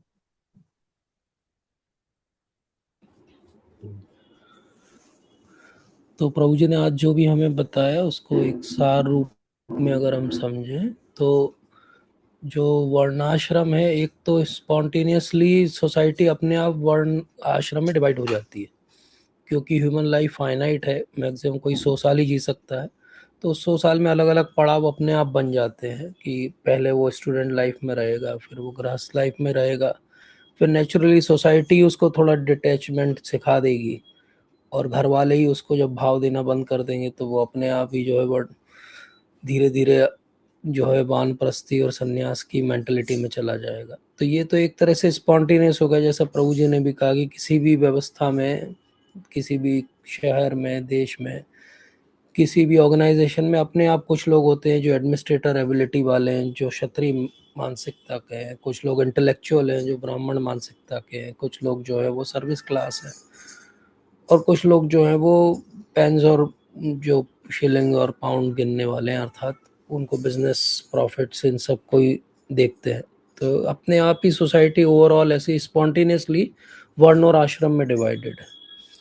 इससे ऊपर उठते हैं तो एक दूसरे लेवल का वर्ण आश्रम दिखाई देता है स्ट्रक्चर, जो भारत में नॉर्मली जिसको गलत तरीके से, जैसे प्रभु जी ने भी बताया, कि जाति प्रथा का नाम दे दिया, कास्ट सिस्टम बोल दिया। कास्ट एक्चुअली इंडियन वर्ड नहीं है, इंडियन वर्ड है वर्ण, जाति, कुल, इस तरीके से हम समझते हैं चीज़ों को। लेकिन ये वर्ण, जाति, कुल जो है वो, जैसा भगवान ने भी कहा है भगवत गीता में, कि जन्म से नहीं है, ये कर्म से है, गुणों से है। अर्थात अंग्रेजी में उसके लिए कोई शब्द है तो वो है एप्टीट्यूड, कि आपका एप्टीट्यूड कहाँ फिट होता है वो आप हो। तो ये दूसरे लेवल का वर्णाश्रम। एक तो स्पॉन्टेनियसली में अरेंज हो गया सोसाइटी में बिना कुछ किए, जैसे अमेरिका में भी वर्णाश्रम है। अमेरिका में भी कुछ इंटेलेक्चुअल्स हैं, कुछ मिलिट्री पर्सन्स हैं, कुछ लोग जो हैं वो बिजनेसमैन हैं, कुछ सर्विस क्लास है। इससे ऊपर उठे तो एक स्ट्रक्चर्ड सोसाइटी हो गई कि भाई ज़्यादातर लोग कोशिश करते हैं कि वो जिस प्रोफेशन में उनका बच्चा भी उसी प्रोफेशन में आ जाए। तो बिजनेसमैन चाहता है उसका लड़का बिजनेसमैन हो जाए, लॉयर चाहता है उसका लड़का लॉयर हो जाए, क्योंकि वो उस फील्ड के बारे में जानता है, तो उसे लगता है वो शायद उसकी हेल्प कर सकता है। तो ये एक सॉर्ट ऑफ अरेंजमेंट है जिसको हम कह सकते हैं मटेरियल वर्णाश्रम सिस्टम। लेकिन जब भागवत चर्चा करती है तो भागवत ना इसकी चर्चा करे स्पॉन्टेनियस वर्णाश्रम की, ना मटेरियल वर्णाश्रम की। भागवत शुरू में फर्स्ट कैंटो में ही कह देती कि श्रम एव ही केवलम। अगर बोले आप इन दो वर्णाश्रम में फंसे रह गए तो ये श्रम ही हो गया जीवन का, बस इसका आउटपुट कुछ नहीं निकला, नेट जो रिजल्ट आया वो जीरो आ गया। तो बोले इससे भी तीसरा एक लेवल का वर्णाश्रम है, उसको प्रभुपाद ने कहा दैवी वर्णाश्रम। मतलब एक ऐसी सोसाइटी जहाँ पे सारे वर्ण, सारे आश्रम कोऑपरेट करके एक दूसरे की स्पिरिचुअल प्रोग्रेस के लिए भगवान को सेंटर में रख के आगे बढ़ने के लिए प्रेरित कर रहे हैं। प्रभुपाद जब भी कहते हैं कि मेरा एक मिशन रह गया जाते जाते, प्रभुपाद ने कहा वो रह गया कि मैं वर्णाश्रम की स्थापना नहीं कर पाया, तो वो इस वर्णाश्रम की स्थापना की चर्चा करते हैं, जिसमें सब लोग एक साथ मिलके भगवान को सेंटर में रख के और एक ऐसा माहौल बनाए कि एक ऐसा सिस्टम देखिए, एक फैक्ट्री जैसा, एक कन्वेयर बेल्ट हो जिस पे आप एक चीज को रख दो तो अपने आप फिनिश प्रोडक्ट बन के बाहर निकल जाएगा। ऐसे एक बच्चा पैदा हो इस तरह के वर्णाश्रम सिस्टम में तो ऑटोमेटिकली वो भक्त बन के और अपनी जीवन की पूर्णता प्राप्त कर लेगा मृत्यु होने के पहले। तो ये सोसाइटी इतनी अच्छी हो जो सब किसी को प्रेरित करे। नेचुरली ये इतना इजी काम नहीं है, लेकिन हम छोटे छोटे रूप में माइक्रो लेवल पे ऐसे वर्णाश्रम, दैवी वर्णाश्रम की स्थापना कर सकते हैं। जैसे प्रभुपाद ने इतने सारे फॉर्म कम्युनिटीज एस्टेब्लिश की, इतनी सारी टेम्पल कम्युनिटीज, जैसे प्रभु जी पुणे कम्युनिटी में रहते हैं, तो it is a sort of दैवी वर्णाश्रम सिस्टम, जहाँ अगर एक बच्चा है छोटा सा तो अपने आप अपने आसपास इतने सारे एग्जाम्पल्स देखेगा कि वो अपने आप भक्ति में आ जाएगा और अच्छा भक्ति में लग जाएगा, उसका जीवन जो है सफल हो जाएगा। वहाँ कोई भी पहुंचेगा तो उसने कुछ ना कुछ सेवा मंदिर की तरफ से मिल जाएगी, वो एंगेज हो जाएगा उसमें। This is a sort of दैवी वर्णाश्रम सिस्टम। तो इसलिए वर्णाश्रम को कभी जातिवाद से कंफ्यूज नहीं करना चाहिए, प्रभु जी ने बहुत अच्छे से हम सबको समझाया। और ये सबसे बड़ा क्वेश्चन भी है आज, अगर भगवत गीता पे सबसे ज्यादा किसी बात पे एक प्रश्न उठाया जाता है तो यही कि भगवान जो है वो जाति प्रथा का समर्थन करते थे, या लोग कहते हैं कि ये ब्राह्मणों ने पुस्तक लिख दी होगी। बहुत फैशन है आजकल भगवत गीता को नकारने का, मनुस्मृति को जलाने का, लेकिन अगर आप ध्यान से चाहे मनुस्मृति पढ़ो चाहे भगवत गीता, भगवान ने कहीं भी एक बार भी एक श्लोक में भी ये नहीं कहा कि जन्म के आधार पे आपका डिसीजन होगा। उन्होंने हमेशा कहा एप्टीट्यूड के आधार पे होगा। और अगर हम आज देखें तो इतने एंट्रेंस टेस्ट होते हैं, वो क्या कर रहे हैं, वही एप्टीट्यूड ही तो देख रहे हो। तो क्या आज हम बोल दें कि ये डॉक्टर एक जाति हो गई, लॉयर एक जाति हो गई, इंजीनियर एक जाति हो गई? नहीं, एप्टीट्यूड था इसलिए वो व्यक्ति वो एंट्रेंस टेस्ट की तैयारी किया और उसने उस एंट्रेंस टेस्ट को क्लियर किया। तो अगर कोई आईआईटीएन बना तो क्या आईआईटीएन एक जाति हो गई? नहीं, आईआईटीएन एक क्वालिफिकेशन हो गई। ऐसे कोई ब्राह्मण बना तो ब्राह्मण एक जाति नहीं होगी, ब्राह्मण एक क्वालिफिकेशन है। जैसे माता जी ने कहा कि ब्राह्मणों की एक लिस्ट ऑफ क्वालिफिकेशंस है। अगर हम अपने आप को ब्राह्मण समझे तो हम उन सबसे गिने और ढूंढने कि हम उसमें आते हैं कि नहीं आते। और आखिरी बात जो प्रभु जी ने बहुत अच्छे से बताई कि अब ब्राह्मण और वैष्णव इनमें ऊपर कौन, तो पूरा भक्ति विनोद ठाकुर महाराज का और भक्ति सिद्धांत सूरी ठाकुर महाराज का जीवन इसी डिबेट को सॉल्व करने में चला गया। आप कभी पढ़ो मिदनापुर में जब इतना बड़ा डिबेट ऑर्गेनाइज हुआ, भक्ति विनोद ठाकुर महाराज का स्वास्थ्य अच्छा नहीं था, तो भक्ति सिद्धांत सरस्वती ठाकुर महाराज गए और उन्होंने जब अपना डेजर्शन चालू किया बोलना, तो उन्होंने पहला फर्स्ट फेज यही बोला कि ब्राह्मण सबसे ऊंचे होते हैं। तो सारे ब्राह्मण प्रसन्न हो गए, अरे वाह, ब्राह्मणों की तरफदारी करने आए हैं भक्ति सिद्धांत सरस्वती ठाकुर। और सेकंड पार्ट में उन्होंने क्या बोलना चालू किया, इन ब्राह्मणों से भी ऊपर अब वैष्णव होते हैं, क्योंकि जो उच्च कोटि की जो क्वालिटीज हैं वो तो वैष्णव के अंदर है, वो 3 गुणों के परे हैं। तो इसलिए हम ये देखें कि ये सारा वर्णाश्रम सिस्टम 3 गुणों के अंदर है, मतलब भगवान की 3 गुण, मतलब भगवान की प्रकृति के अंडर में है, और जो इस प्रकृति के बाहर है वो वैष्णव है। तो इसलिए कहा गया भागवत में भी और स्कंद पुराण में भी कि कलो शूद्र संभव। बोले कलयुग में तो हर कोई शूद्र है, क्योंकि हर कोई 3 गुणों के अधीन है। बहुत कठिनाई है इन 3 गुणों के बाहर निकलने में, कलयुग के अंदर विशेष। लेकिन फिर महाप्रभु आए और महाप्रभु ने कहा कि अब मैं उस कठिनाई को बहुत सरल कर देता हूँ, और वो सरलता क्या है, नाम जप करना। तो हम नाम जप करके सीधे हम उस धरातल पे आ सकते हैं, प्रभुपाद कहते हैं, जो 3 गुणों के परे है, जो ट्रांसेंडेंटल है, दिव्य है। तो इसलिए दैवी वर्णाश्रम धर्म की स्थापना कब होगी, जब हर कोई भगवान के नाम को महत्व देगा, नाम जप को महत्व देगा। तो प्रभु जी ने जो बताया उसका एक सार रूप मैंने प्रयास किया। कोई त्रुटि तो नहीं है प्रभु जी, इसमें कुछ करेक्शन तो नहीं है? नहीं प्रभु जी, थैंक यू, आपने बहुत सारे इम्पोर्टेंट पॉइंट्स बताए। स्पेशली शिला भक्ति सिद्धांत सरस्वती ठाकुर का वो काफी आवाज जो नहीं आ रही प्रभु जी आपकी? जी अब आ रही। हरे कृष्णा। हाँ, यस हाँ अब आ रही प्रभु जी। थैंक यू प्रभु जी, आपने बहुत इम्पोर्टेंट पॉइंट ऐड किया शिला भक्ति सिद्धांत सरस्वती ठाकुर का, वो इस क्लास में बोला जाता है, तो thank you. I think Dilip Soni Prabhu ji कहा। Thank you. जी प्रभु, हरे कृष्ण प्रभु जी, हाँ कुछ दंडवत प्रणाम। कहना चाहते प्रभु?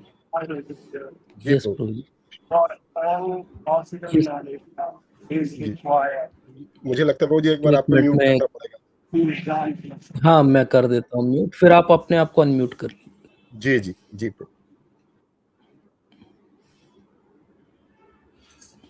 हाँ हो गया प्रभु जी, बताइए प्रभु जी। जी जी प्रभु जी, हरे कृष्ण प्रभु जी, दंडवत प्रणाम। दोनों प्रभु जी को दंडवत प्रणाम, सभी को दंडवत प्रणाम।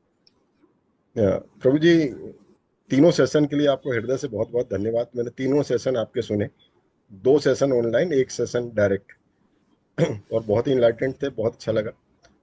शब्द नहीं है वर्णन करने के लिए, लेकिन एक छोटी सी जिज्ञासा है प्रभु जी, कि हमने प्रभु जी से जब भी सीखा कि तपस्या हमको विनम्र बनाती है, तो कई बार हम सोचते हैं कि रावण या बलि इतने बड़े बड़े तपस्वी थे जिन्होंने इतनी बड़ी तपस्या करी है, तो क्या वो विनम्र नहीं बने?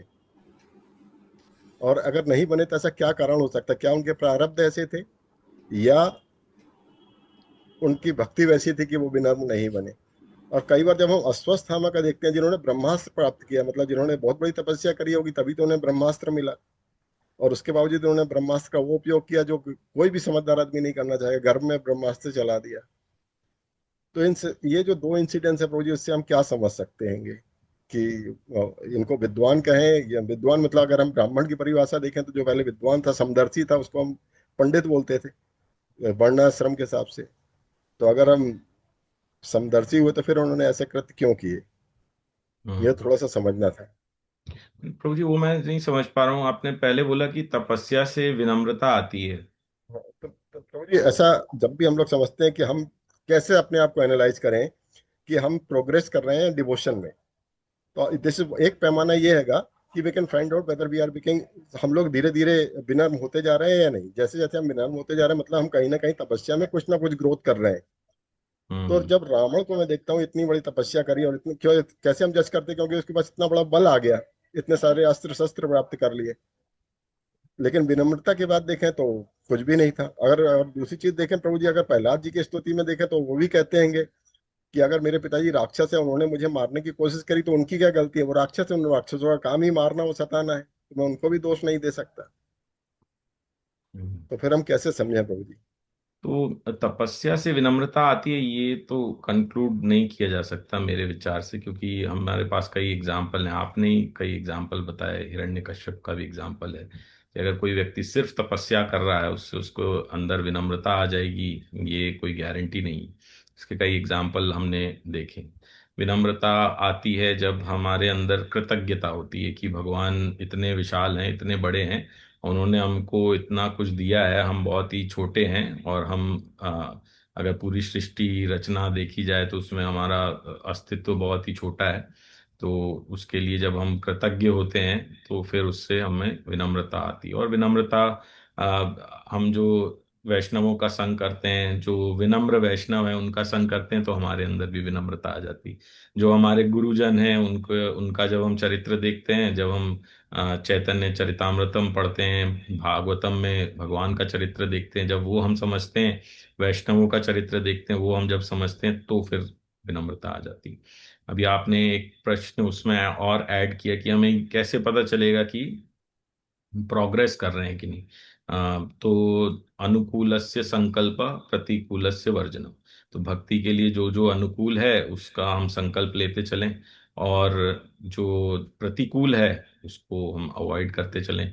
और एक मापदंड ये भी होता है कि भौतिकवादी चीजों में कितना मन अभी भी लग रहा है, और आध्यात्मिक चीजों में कितना अभी भी मन लग रहा है। इससे भी हम समझ सकते हैं कि कितना हमने आगे बढ़े हैं। तो होपफुली, पता नहीं प्रभु जी, आई आंसर्ड योर क्वेश्चन और नो, पता नहीं, आप बता सकते हैं। नहीं प्रभु जी, मुझे तो समझ में आ रहा है कि मेरा जो हो सकता है, मैं तपस्या या विनम्रता, इन दो वर्ड्स को मैं क्लेरिफाई नहीं कर पाया। लेकिन जहां तक मेरी समझ में ऐसा आता था कि जितना ज्यादा हम जप करते जाते हैं, या जप कह लो या तपस्या कह लो, मेरी नजरों में दोनों लगभग एक है। अच्छा, ओके। हाँ, तो आप बोल रहे हैं जब भक्ति में जैसे जप करना बहुत सारी, अगर हम 64 माला कर रहे हैं या ज्यादा कर रहे हैं अगर, तो उससे हमें विनम्रता आना चाहिए, ये आप बोल रहे हैं शायद। और मैं जी। तपस्या मतलब जैसा आ, वो, हाँ। हम्म। तो अच्छा, तो आपका प्रश्न क्या है कि अगर हम जितना ज्यादा ये जप कर रहे हैं तो उससे हमें विनम्रता क्यों नहीं प्राप्त हो रही है, ये प्रश्न है क्या? जी प्रभु। अच्छा, ओके। तो प्रभु जी अभी हमें ये भी सोचना पड़ेगा कि अभी हमें कितने साल हुए हैं जप जप प्रभु जी करना। मैं प्रभु जी, मैं तो बहुत छोटा आदमी, मैं तो उन लोगों के एग्जाम्पल दे रहा हूँ, जैसे रावण का और एग्जाम्पल दे रहा हूँ, जिन्होंने ऑलरेडी तपस्या करके एक उस लेवल पे पहुंच गए जहां पर उनके पास बहुत नहीं सारी तो शक्तियां अगर प्राप्त। नहीं तो अगर अश्वत्थामा का एग्जाम्पल जैसे आप बता रहे थे, तो वो आइडियल एग्जाम्पल नहीं है। उन्होंने जो कुछ भी उनको बताया गया, जो कुछ भी समझाया गया, उसका पालन नहीं किया अगर, तो इसीलिए अगर कोई नहीं समझ पा रहा है, इसका मतलब उन्होंने सही गुरु की शरण नहीं ली है, उनको सही मार्गदर्शन नहीं मिला है, इसलिए जो रिजल्ट आउटकम आया वो बिल्कुल अलग आया।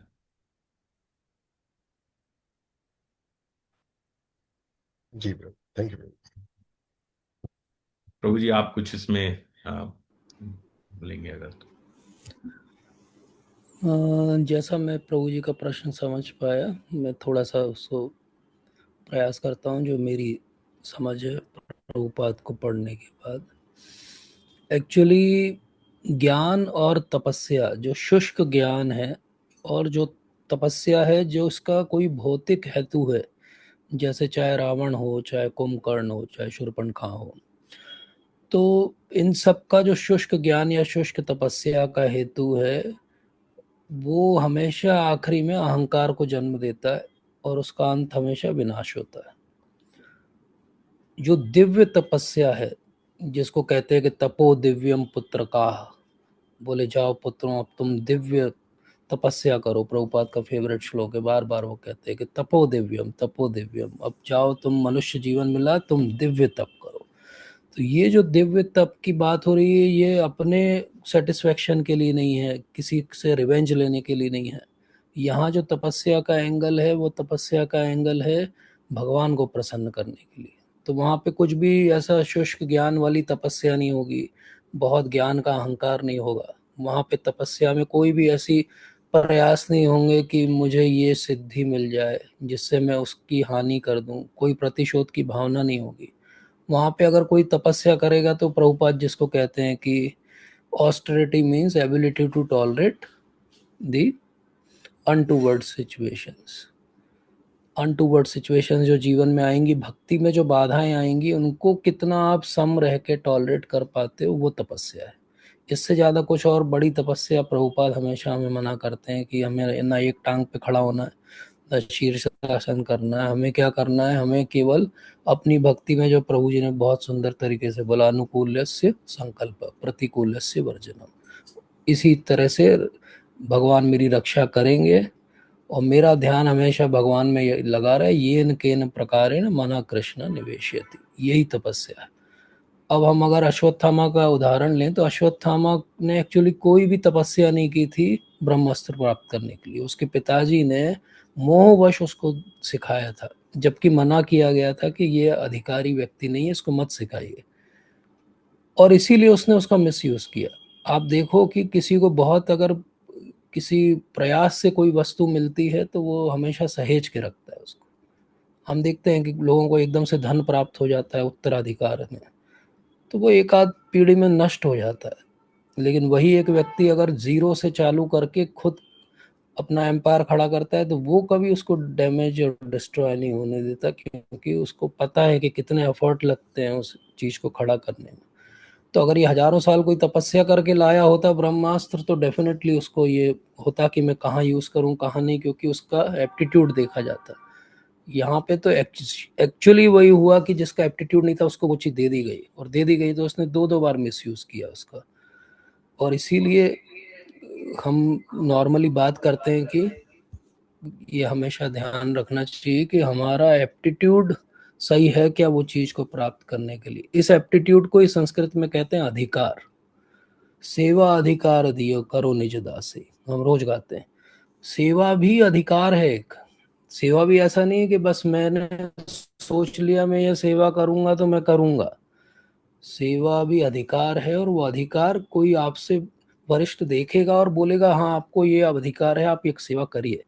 जब तक वो अनधिकार रूप से कोई सेवा करेगा तो वो सेवा की चेष्टा है, वो सेवा कभी भी फलीभूत नहीं होगी, ना वो सेवा कभी एक्सेप्ट होगी। तो प्रभु जी जो प्रश्न कर रहे हैं उसके दो हिस्से हो गए कि ये तपस्या से विनम्रता आना चाहिए, लेकिन उसका डायरेक्शन अगर भक्ति होगा तो डेफिनेटली विनम्रता आएगी। लेकिन तपस्या का प्रभु जी मैं डायरेक्शन अगर किसी से रिवेंज लेना है तो वो डेफिनेटली 100% वो सेल्फ डिस्ट्रक्टिव भी होगी। इसके अनंत एग्जाम्पल हैं। या फिर वो समाज के लिए हानिकारक होगी, इसके भी कई सारे एग्जाम्पल हैं। तो this is the understanding which I have about this topic. I think Prabhu ji. Prabhu ji इसमें एक इस तरह से हम लोग समझ सकते हैं क्या कि जैसे रावण ने भी महादेव को प्रसन्न, मतलब युद्ध के दौरान प्रसन्न करने के लिए काफी सारी तपस्या करी, उनकी साधना करी, नाम जप किया। उसके विपरीत अगर हम देखें तो समुद्र को सुखाने के लिए या समुद्र से रास्ता पाने के लिए राम भगवान ने भी जो है महादेव की स्थापना करके, शिवलिंग की स्थापना करके वहाँ समुद्र के किनारे बैठ के जो है उनसे प्रार्थना करी। तो दोनों ने प्रार्थना तो महादेव से करी, लेकिन एक का उद्देश्य कुछ अलग था और एक का उद्देश्य कुछ अलग था। तो इस तरह से भी क्या हम इसको समझ सकते हैं? यस, डेफिनेटली इसको इस तरह से समझ सकते हैं। इसीलिए जब विभीषण आते हैं भगवान के पास सरेंडर करने के लिए, तो वहाँ पे रामचरितमानस में एक चौपाई है जहाँ पे कहा जाता है कि कितना लड़ाई झगड़ा करके कुबेर से वो लंका जो है वो छीनी थी रावण ने, और भगवान ने, अभी तो लड़ाई आरंभ भी नहीं हुई है और विभीषण जी का राज्य अभिषेक कर दिया, और सकुचाते हुए उन्होंने लंका विभीषण को भेंट कर दी कि आप अब लंकापति हो हमारे लिए। सो पॉइंट इज कि वो इतनी तपस्या और लड़ाई झगड़ा प्रपंच करके वो चीज पाई उसने, और भक्त को वो चीज ऐसे ही सकुचाते हुए भगवान ने दे दी कि ये रखो एक छोटी सी भेंट मेरी तरफ से, पहली हमारी मित्रता की। तो इसलिए सही डायरेक्शन की तपस्या हमेशा सही रूप से फलेगी, और गलत डायरेक्शन की तपस्या कैसे भी आप करोगे वो इवेंचुअली डिस्ट्रक्शन का कारण ही बनेगी। और प्रभुपाद इसको कई बार मॉडर्न साइंटिस्ट लोगों से जोड़ के भी बताते हैं कि nuclear weapons, nuclear energy, it is such a great science. लेकिन वो सबसे बेस्ट ब्रेन जो दुनिया के थे उन्होंने आखिरी में क्या बनाया, न्यूक्लियर बम, जिससे हजारों लोग मर गए। तो अगर बेस्ट ब्रेन ये कर रहे हैं तो ज़्यादा अच्छा है कि हमें नहीं चाहिए ऐसे हाई IQ वाले brains. We are happy without nuclear bombs. So this is our understanding about it as per Prabhupada. तो आई धन्यवाद think we Hare thank Krishna you. Prabhu ji. Anand Nitai Prabhu ji कुछ और कहना चाहते हैं? नहीं तो फिर we will end it Hare here. Krishna Prabhu ji. Hare Krishna माता जी, दंडवत प्रणाम। प्रणाम प्रभु जी। प्रभु जी, इसी में एक ऐसा डाउट आ रहा है कि जैसे फिर ध्रुव महाराज ने भी तपस्या की थी, वो तो मटेरियल मोटिवेशन से की थी, फिर लेकिन हाँ, उनका आउटकम लेकिन जैसे ही सरेंडर उन्होंने भगवान के दर्शन किए, उन्होंने क्या कहा कि मैं तो कांच के पत्थर जी मांगने की सोच के आया था और अब आपके दर्शन करके मुझे पता चला कि ये तो डायमंड हो आप, तो मुझे कुछ भी नहीं चाहिए आपसे, मुझे कोई पद नहीं चाहिए।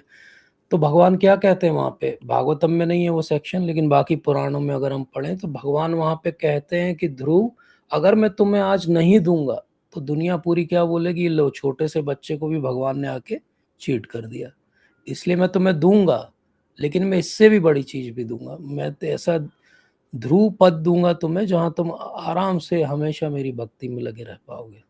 तो भगवान हमेशा, हमारा कोई और इंटेंशन भी हो, अकामो सर्व काम हुआ मोक्ष काम उदारती त्रिवेण भक्ति योगे न यजेत पुरुष परम, भगवान तो कह रहे कोई भी कामना हो मेरे पास आओ, कुछ भी हो मेरे पास आओ, एटलीस्ट मैं तुम्हें क्लींसिंग चालू तो करूंगा। एक दिन तुम खुद रियलाइज करोगे कि तुम गलत चीज मांग रहे थे, बड़ी चीज तो मैं हूं। तो आप जो ध्रुव महाराज ने मांगा या जिससे उन्होंने रास्ता चालू किया, एंड कहाँ पे हुआ उनका, एंड हुआ भगवान की भक्ति मिलने से। वहां प्रभुपाद तात्पर्य में क्लियर लिखते हैं कि अगर हम ऐसे कभी कंपेयर करें, करना नहीं चाहिए, लेकिन ध्रुव महाराज प्रहलाद महाराज का मानसिकता को अगर देखें कभी, तो भगवान भागवतम में दिखा रहे हैं कि महाभागवत किस तरह से अलग अलग इंटेंशन से एंटर कर सकते भक्ति में, लेकिन इवेंचुअल आउटकम दोनों के लिए सेम होगा कि भगवान उनको दर्शन देंगे। तो starting can be different but and point is always 100% devotional service. जो आज तो प्रभु प्रभु जी जी भी बहुत एक सुंदर तरीके से बता रहे थे कि नेहा विक्रम नाशोस्ति प्रत्ययो न विद्यते, तो स्वल्पम अल्पस्य धर्मस्य त्रायते महतो भयात। तो वहां पे टीका की गई कि त्रायते महतो भयात, ये महान भय कौन सा है जिससे रक्षा कर रहे हैं। तो ध्रुव महाराज की भी महान भय से रक्षा की, प्रहलाद महाराज की भी महान भय से रक्षा की, और हमारी भी महान भय से रक्षा कर रहे हैं भगवान। So this is how we can understand it. Prabhu ji wants to add something to it. Prabhu ji एक अंतिम प्रश्न है। तो क्या प्रभु जी, हमको भगवान से नाम जब अगर हम कर रहे हैं, तो हमको प्रभु से मतलब जो भी हमारे आराध्य जी जिनका नाम जब हम कर रहे हैं, तो उनसे हमको क्या मांगना चाहिए? मतलब क्या मांगे हम उनको पाना मांगे, या जो हमारी भौतिक हमें अपने माता पिता से कुछ मांगने की आवश्यकता है क्या? माता पिता को पता है जैसे ही स्कूल चालू हाँ होंगे वो हमारी स्कूल ड्रेस, हमारी स्कूल की फीस, हमारी बस की फीस, हमारा टिफिन रोज का सबका इंतजाम कर देंगे। मांगने की कोई आवश्यकता ही नहीं है। ही हाँ, विल मतलब टेक कुछ केयर बोलना ऑफ नहीं अस। है। जी जी प्रभु। कुछ भी नहीं बोलना चाहिए, बेस्ट भक्ति तो वही है। जी जी जी। So thank you everyone. तो प्रभु जी का हम बहुत बहुत धन्यवाद ज्ञापित करते हैं। प्रभु जी यहाँ पर आए और हमने उनको बिजी कर दिया, बट थैंक यू रोज जी, हमारा आपने बहुत भला हो गया इसमें। आपके आदेशानुसार मैं कृष्ण भावना में रहा इतने समय तो क्योंकि क्या बोलना है, क्या क्या कैसे तैयारी करना है उसकी, तो ये बहुत बहुत आपका धन्यवाद, आपने मुझे ये सेवा में लगाया। थैंक यू प्रभु जी। अब प्रभु जी एक्चुअली वापस पूना जा रहे हैं बहुत जल्दी, तो वैसे हमने उनसे आग्रह किया है कि वहाँ से भी हमारे लिए वो एक टॉपिक और लेंगे, और वो होगा कि गृहस्थ जीवन में भक्ति कैसे की जाए। तो प्रभु जी वो एक सीरीज लेंगे हमारे लिए, वहाँ से डेट और टाइम प्रभु जी डिसाइड करेंगे। तो आप सब लोग प्रार्थना करिए प्रभु जी से कि वो जल्दी से हमें ये सब सिखाएं। Thank you so much. वांछा कल्पतरुभ्यश्च कृपा सिंधुभ्यश्च च पतितानां पावनेभ्यो वैष्णवेभ्यो नमो नमः। ग्रंथराज श्रीमद् भागवतम की जय, उद्धव गीता की जय, अनंत कोटि वैष्णव वृंद की जय, शिल प्रभुपाद की जय। Thank you so much.